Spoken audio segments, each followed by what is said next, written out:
And a few hours later, this is what I've got. Like I said, they're not on the base. I'm going to wait till Sunday evening, but my first 6 Cataphracts are done. Pretty happy how they come out. Quite easy to paint, although there are lots of parts to it.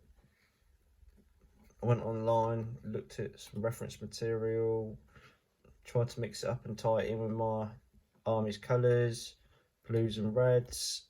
So probably not historically accurate, but once they're down next to everything else, which is getting closer and closer to becoming a thing, then hopefully they'll all look good.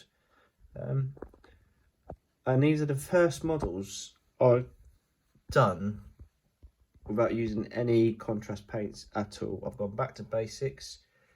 And the reason for that, I don't know whether because my contrast paints have been sat there for so long, but I tried doing the capes with it and it didn't come out. They look shit.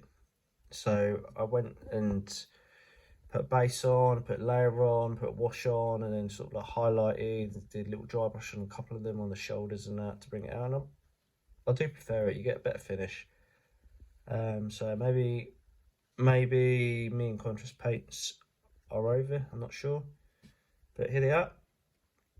My first 6. Formation to be decided, unit size to be decided. Then I've just got 6 more, but these have taken me about 5 hours, so I will do them another day. I might just do some basing of other stuff now. There you are.